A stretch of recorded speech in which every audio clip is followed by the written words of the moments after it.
Good afternoon. It is another Tuesday. Therefore, it is time for Tuesday's tips. And I got all ready to do this and didn't even put my microphone over here. Go figure. So, welcome. I'm Meg Rentschler. I'm the host of the Star Coach Show. And what is it that we use every single day that has the capacity to wound, to heal, to connect, to divide, that often we use without any thought or preparation? We just use them, and those are our words. And words matter. Language matters. It matters in the way that we connect. It matters in the way that we're perceived by others.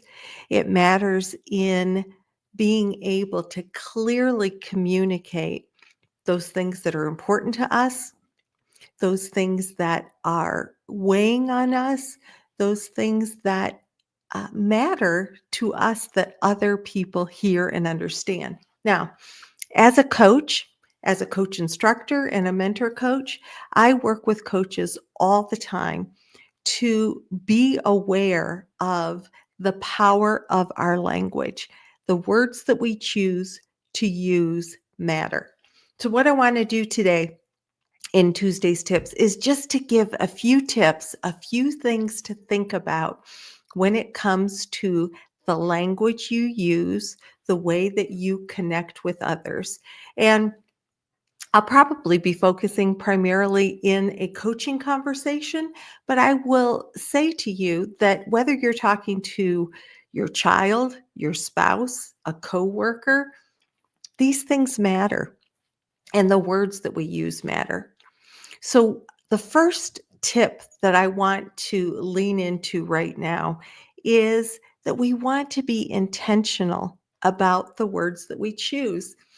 Often, the words that we choose, if they are mirroring or reflecting the words of the other person with whom we're in communication with, that other person will feel better understood.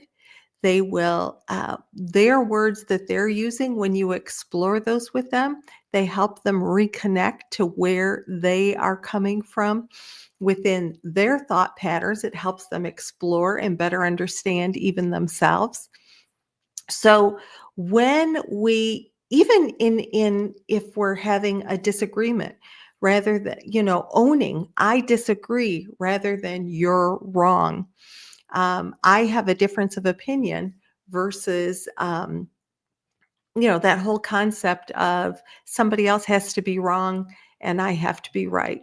So when we think about the words that we use and the way that they land on people, that's all about connection.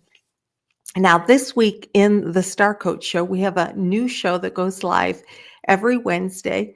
And my guest this week is Chris Hadnagy. He is a master hacker, and he's coming on the show to help us understand what he's learned through hacking and through helping organizations protect against hacking, about communication, about what he's learned from technology and the whole concept of breaches in security, breaches in vulnerability, to help us better connect as human beings. It's such a good show. And I really hope that wherever you are right now, you are following the Star Coach Show somewhere, whether it's on Spotify, Apple Podcast, my YouTube at Star Coach Show, wherever there's a Audible, wherever podcasts play, the Star Coach Show is there. So please follow so you never miss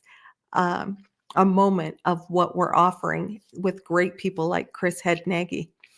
Now, the other thing that I would say around the concept that words matter is that we want to recognize that when we can be more concise and precise, it's going to land better on the other person.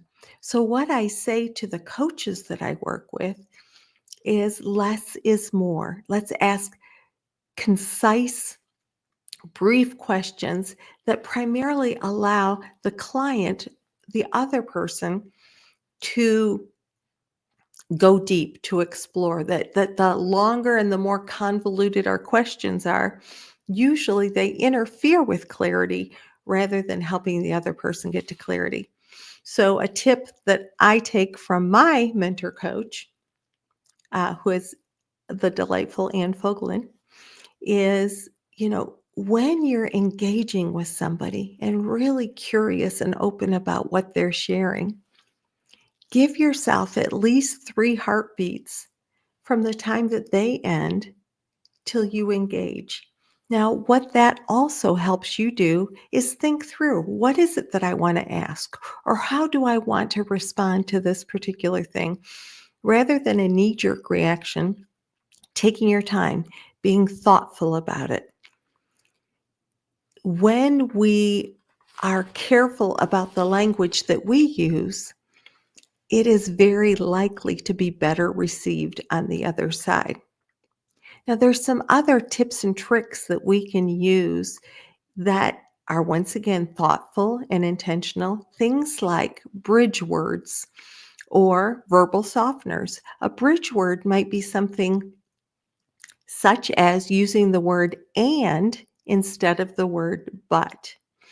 If you think about, if I were to say to you, I really like your dress, but um, orange is really bright. That but sort of deletes the thing that came before the but. If I say, and I really like your dress, and that orange is so bright, it lands very, very differently. When I share with coaches around using um, double-sided reflection to reflect back two sides of ambivalence. You really have been working toward a promotion, but this is going to require you to move, versus you've really worked towards a promotion and this promotion is going to require you to move. What that does is that, like, reflects back. Here's the two sides of the situation that the client might be struggling with. Maybe they're really struggling with whether to take this promotion because it's going to require them to move. When you say but, you're putting more emphasis on the move. Let the client decide. Let the other person decide. Use things like and. Use things like I statements. I appreciate. I could better understand if. Um, own own your language. I would prefer if. When we own our language versus making other people wrong or demanding of other people, shoulding and other people, you should do this, you should do that. Instead, I would prefer. It lands very differently. Our words matter in how we engage with other people. I would encourage you to think about things when you're talking with somebody like positive presuppositions, saying something like, as you consider X, Y, and Z, what you're doing is you're inviting the person to kind of slow down and consider that. When you explore, we're kind of opening the brain up to, what could I explore? What's happening for me with that? So we really want to practice, what are words that people are sharing with us that we can use in our communication with them so that they feel understood and heard and seen. In my opinion, people are just not feeling heard and seen and understood to the level that we would, can really benefit as a society. The other thing that I would just say is that we are all shared in our humanity. We are all connected. So when we're able to say, yeah, I felt that way too, or, you know, I appreciate what you're sharing. What do you need from this moment?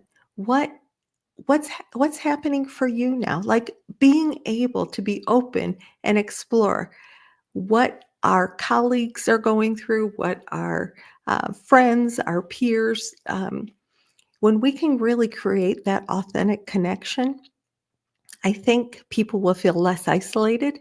People will feel more like we belong in society. And I just think that there's a lot of need for that. I also would encourage you to think about the way that you're using your words. Does it end up labeling people? Like, you know, uh, that disabled person versus that person with with a disability, or um, even there's a lot of political labeling of one another. Their beliefs, their ways that we're engaging. When we label people, people tend to feel defensive or like they're a thing that gets labeled, rather than just owning that this is a person who believes a particular way or has a certain set of talents or challenges or whatever that situation might be.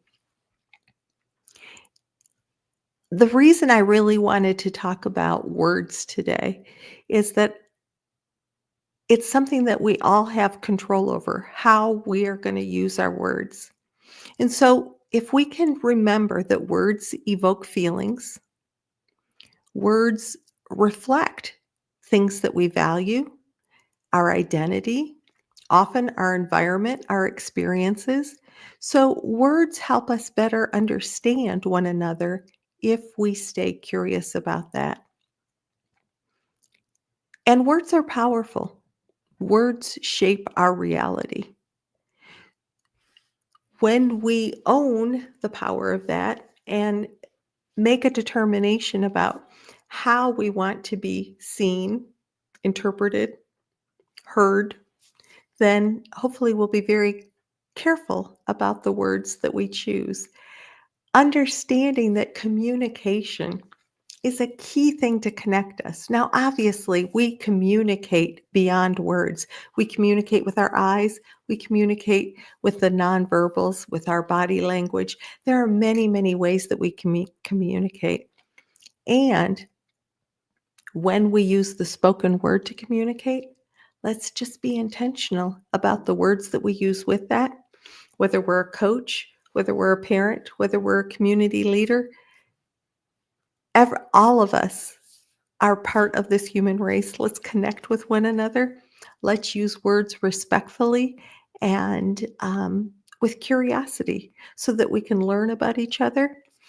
People can feel heard and seen and valued. So, until next week, when I come out with more Tuesday tips, I wish you the very best for your success. Please be aware that a new Star Coach show goes live every Wednesday. Would love to have you tune into the show. There are incredible guests that are bringing their expertise. And if you want to be part of the live taping for the solo show that I do each month, hop into the YouTube channel at Star Coach Show the third Thursday of every month at 1 p.m. Central, and join me for the live taping. So take care of yourself, take care of one another, and we'll see you next week. Bye-bye.